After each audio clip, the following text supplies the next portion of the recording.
I need you to focus. Because what I'm about to expose about the largest wealth transfer conspiracy in precious metals history is so explosive, so coordinated, so methodical, that missing this window could cost you everything you've worked for. We need to talk about the Great Separation.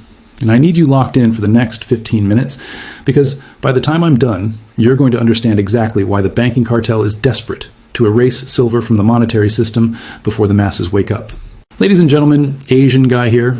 For the last 6 months, something extraordinary has been happening in the shadows of the global financial system, something the mainstream media refuses to cover, something your financial advisor will never tell you.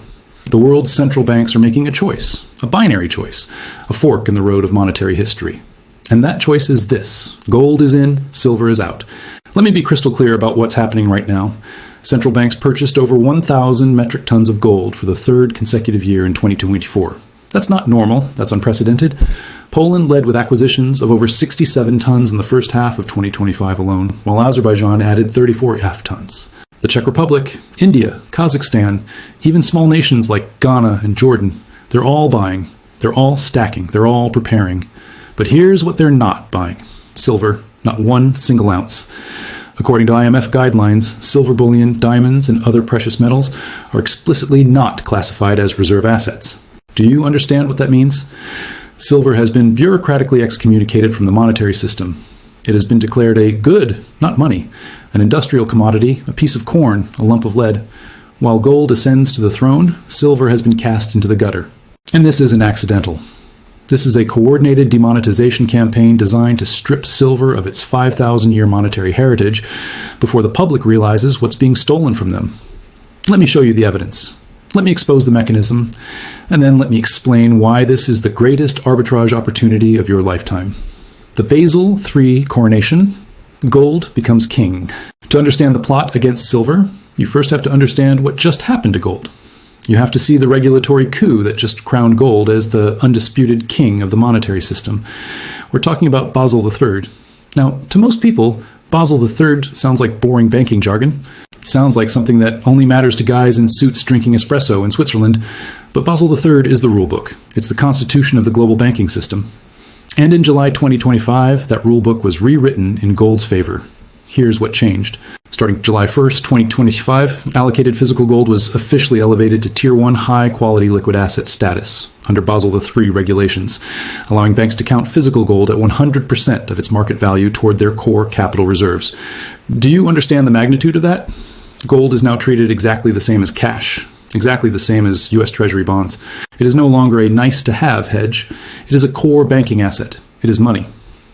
Under Basel Capital Accords, gold held in a bank's own vault is deemed a Tier 1 asset with zero risk weighting, the same treatment as cash, unchanged since the original Basel I Accord in 1988.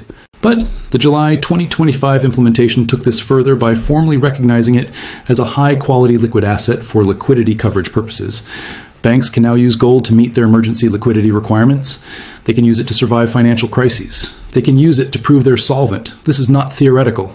This is operational. Right now, at this very moment, every major bank in the world is recalculating its balance sheet.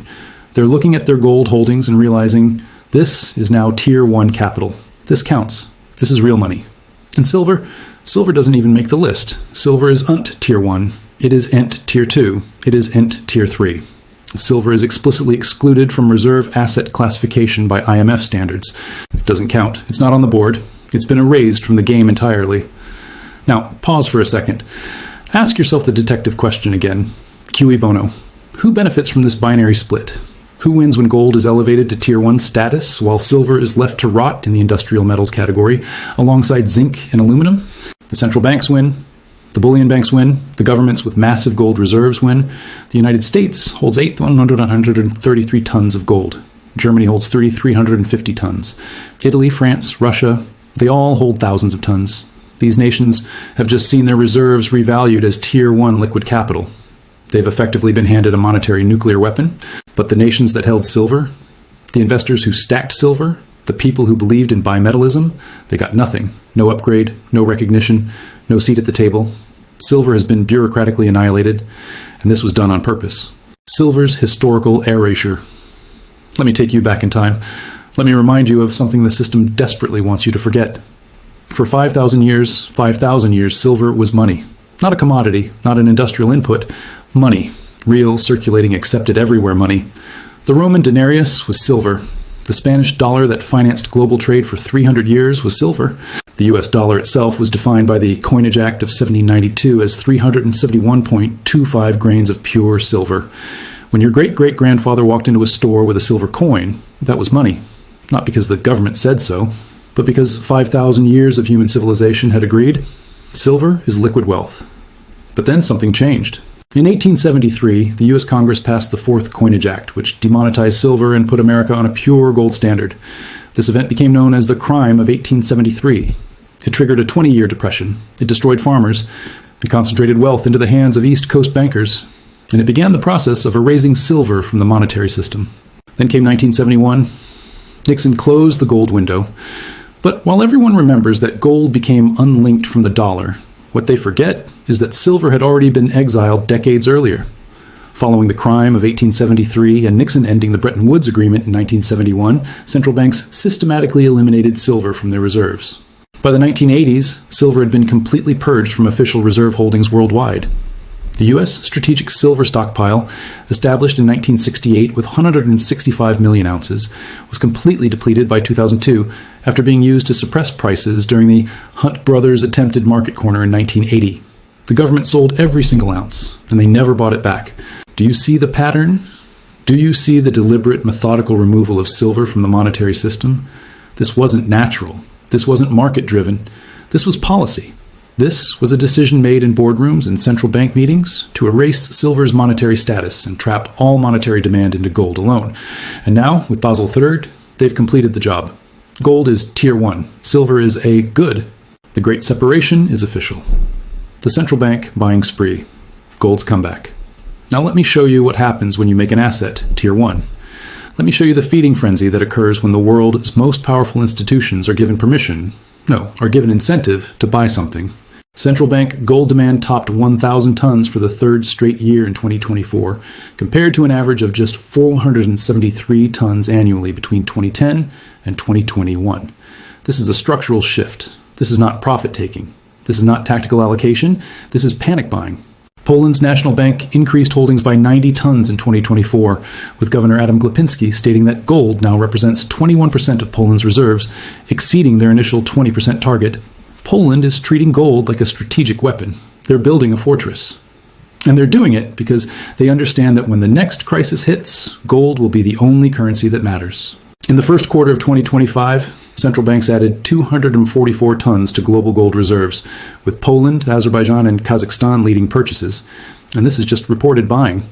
Reported purchases only accounted for 22% of central bank demand in the first quarter, implying widespread buying interest beyond what was captured by IMF data.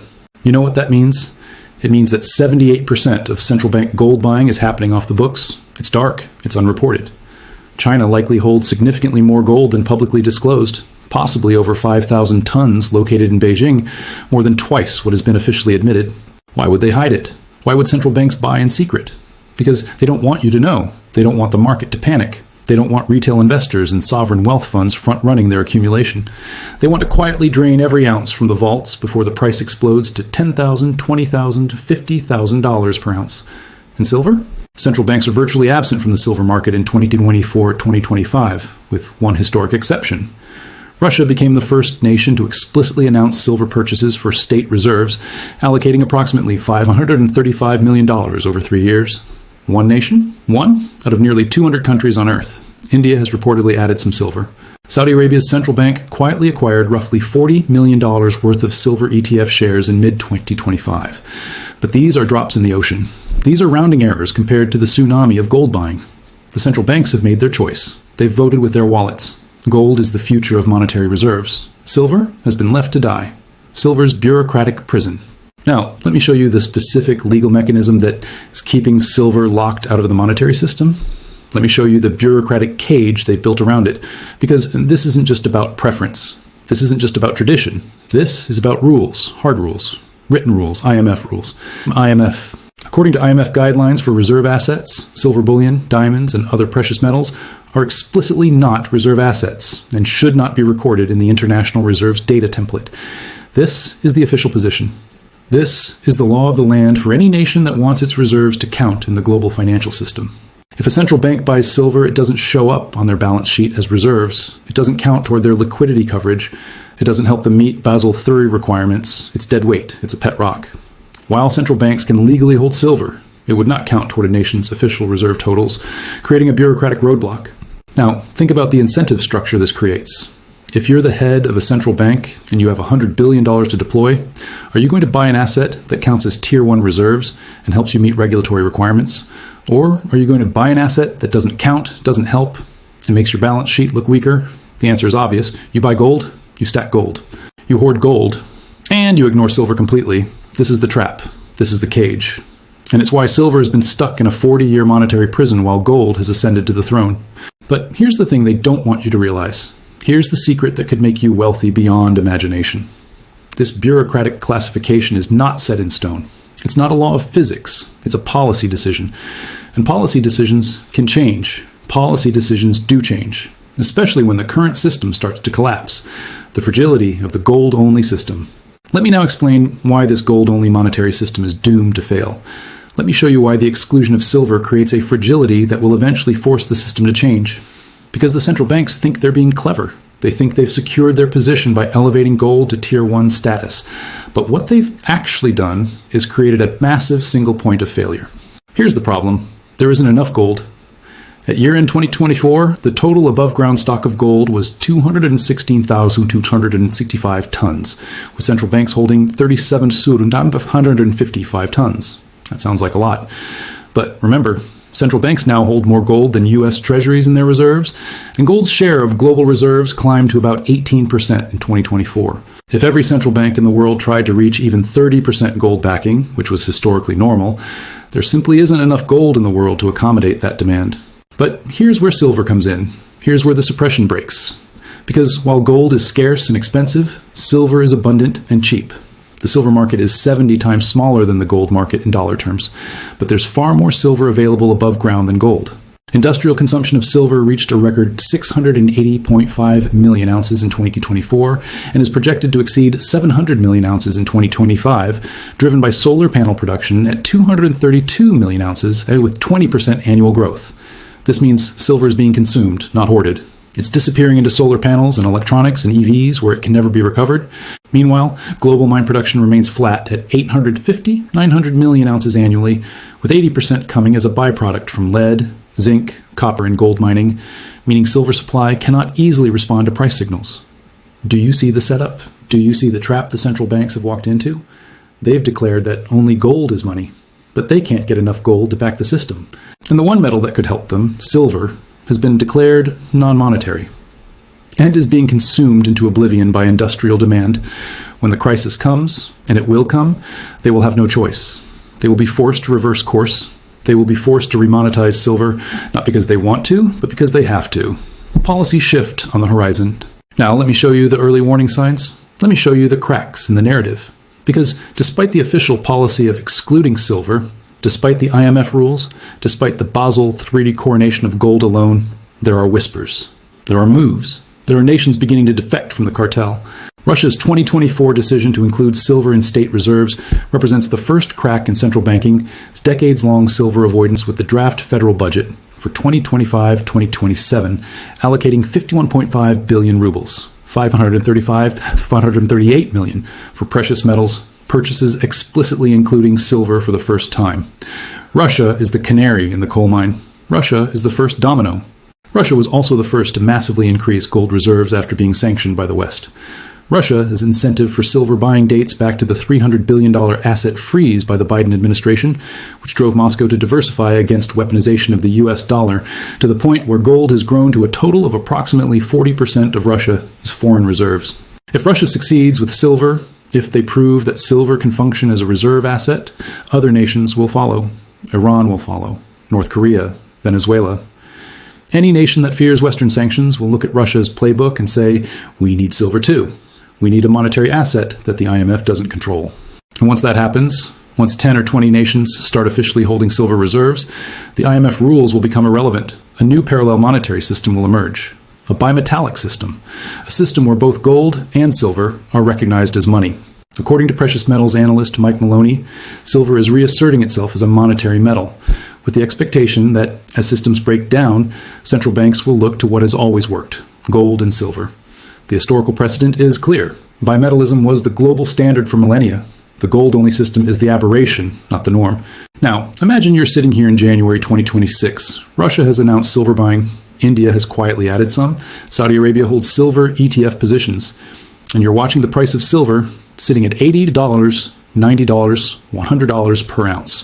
What happens when the next 5 central banks announce silver reserve programs? What happens when China, who's been secretly buying gold off the books, announces a silver buying program to complement their gold? What happens when the BRICS nations collectively decide that silver is part of their reserve basket? The price doesn't just double. It doesn't just triple. It goes parabolic. It gaps up 500% in a matter of months.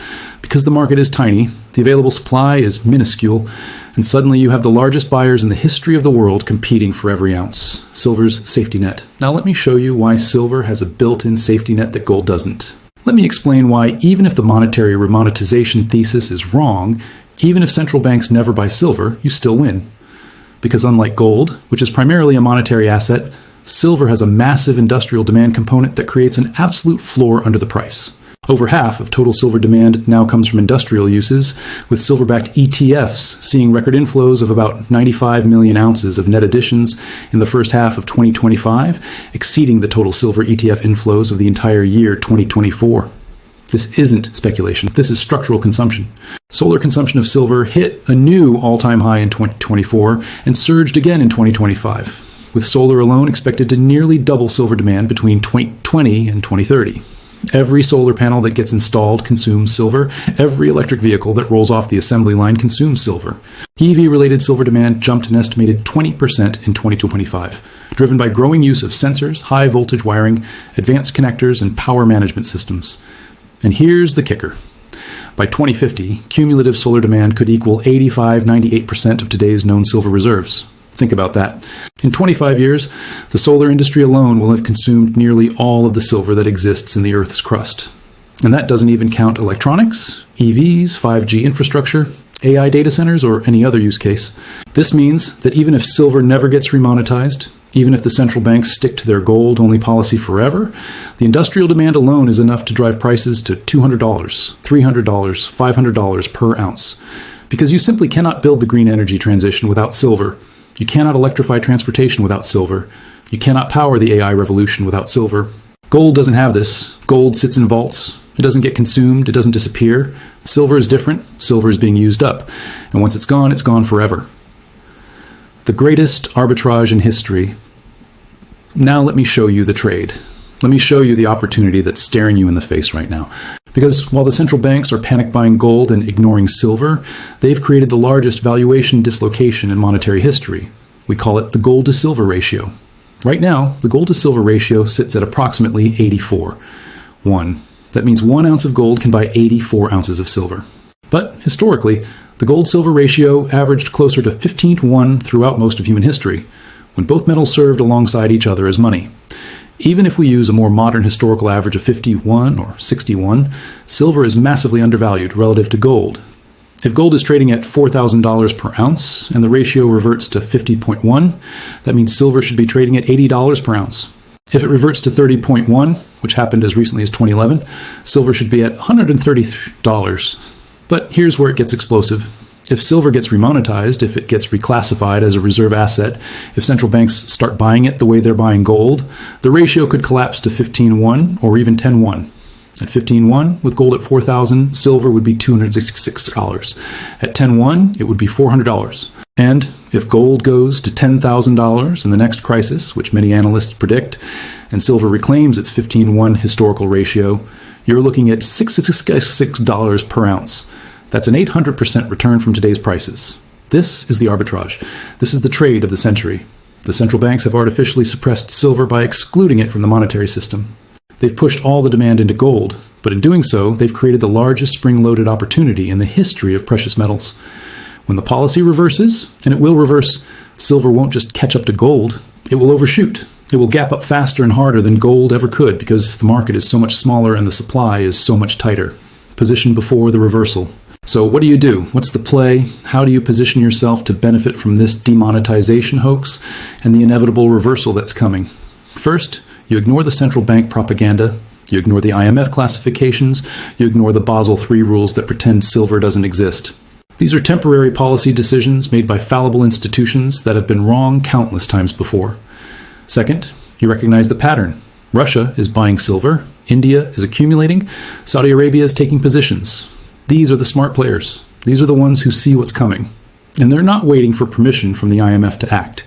Third, you understand the timeline. This reversal won't happen overnight. It might take 2 years. It might take 5 years. But it is inevitable. The gold-only system is unsustainable. The industrial consumption of silver is accelerating. The supply deficit is widening. 2025 is expected to be the 5th consecutive year where silver demand outstrips supply, leading to a supply deficit. Every year that passes, more silver gets consumed. Every year the available supply shrinks. Every year the eventual price explosion becomes larger and more violent. Fourth, you take advantage of the dislocation. Right now, while silver is declared non-monetary, while it's excluded from reserve asset status, while the central banks ignore it, you have a window. You have a window to accumulate at prices that will never exist again once the policy reverses. When Russia announced their silver buying program in 2024, the price barely moved. The market shrugged. Most investors didn't even notice. But this is the early warning sign. This is the first domino. And by the time the mainstream recognizes what's happening, the price will already be at $200. You have to be early. You have to front-run the central banks. You have to position before the IMF changes their classification rules. Because once they do, once silver gets reclassified as a reserve asset, the game is over. The price will gap up 300% in a single month. And you'll be watching from the sidelines, wishing you had acted when you had the chance. The demonetization hoax exposed. Let me bring this full circle. Let me summarize exactly what's happening and why this is the greatest wealth transfer opportunity of your lifetime. The banking cartel has executed a coordinated demonetization of silver. They've elevated gold to Tier 1 status under Basel III. They've classified silver as a mere commodity under IMF guidelines. They've excluded it from reserve asset recognition. They've pushed all monetary demand into gold alone. This was deliberate. This was strategic. This was designed to concentrate wealth into the hands of those who hold massive gold reserves while leaving silver stackers in the dust. But in doing so, they've created their own destruction. They've set up a system that's dependent on a single monetary metal. They've created a supply shortage of that metal. They've failed to account for the accelerating industrial consumption of silver. And they've given you, the informed investor, a chance to buy silver at pre-remonetization prices. This is the arbitrage. This is the opportunity. This is the trade. Russia has defected. Others will follow. The policy will reverse. And when it does, silver will not just be remonetized, it will explode higher than any asset in modern financial history. So here's my final instruction for you. When the talking heads on CNBC tell you that silver is just an industrial metal, when your financial advisor tells you that gold is the only real money, when the IMF publishes reports excluding silver from reserve status, ignore them. They are reading from a script written by the banking cartel. They are perpetuating a hoax. They are trying to keep you away from the greatest arbitrage in monetary history. Buy silver, stack silver, hold silver, and watch as the central banks are forced to reverse course and chase the very metal they spent decades trying to erase. The demonetization hoax has been exposed. The reversal is coming. The only question is, will you be positioned when it happens? The separation is ending. The truth is emerging. Remember to like, subscribe, and share. See you on the other side.